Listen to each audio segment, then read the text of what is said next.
Телевизэн гадаад мэдээний өнөөдрийн дугаар эхэлж байна. Америкийн нэгдсэн улс болон Хятадын хоорондох хөрсөлтөө худалдаа, эдийн засаг, улс төрийн нөлөөлөл зэрэг олон салбарт хөрнж байгаа билээ. Тэгвэл технологи буюу суперкомпьютерийн салбарч энэ хоёр орны хөрсөлтөө анхаарал татж байна.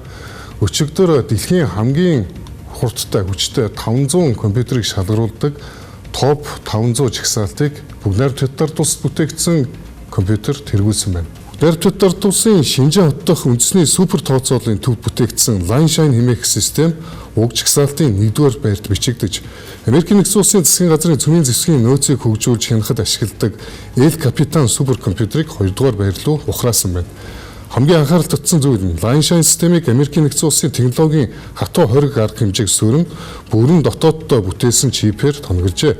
Хятад улс Америкийн нэгдсэн улсын экспортын хязгаарлалтын улмаас 2023 оноос хойш 3 жилийн турш уг жагсаалтад системээ илгээхээ зогсоогоод байсан бөгөөд энэ удаагийн гинтийн иргэн ирэлт нь Америкийн нэгдсэн улсын хориг тэдний технологийн бие даасан хөгжлийг зогсоож чадаагүйг дэлхийн нийтэд батлан харуулах гэсэн Бээжингийн улс төрийн мессеж болж байна.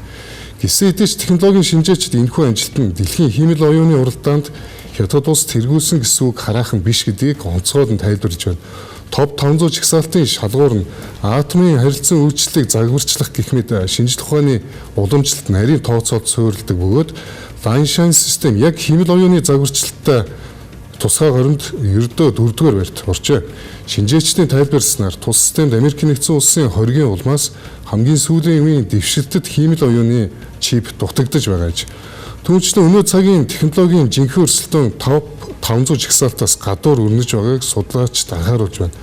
Microsoft, Amazon, Google зэрэг өвлөн тооцооллын аваргууд болон Elon Musk-ийн XAI зэрэг компаниуд химэл оюун ухааны зориулагдсан өөрсдөө өдөрж хүчрэх суперкомпьютеруудаа энэхүү уламжлалт жагсаалтад өрсөлдүүлэхээс татгалздаг болсон.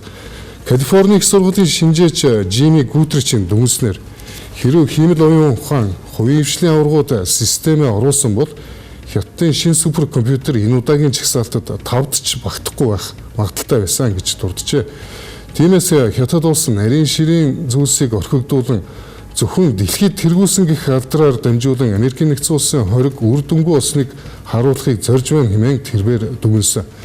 Энэхүү технологийн дайнтай зэрэгцсэн Америкийн нэгдсэн улсын ерөнхийлөгч Дональд Трамп даваа гарагт квантын тооцооллын салбарт Америкийн нэгдсэн улсыг Хятадаас төрүүлэх зорилготой захирамжид гар үсэг зурсан байна.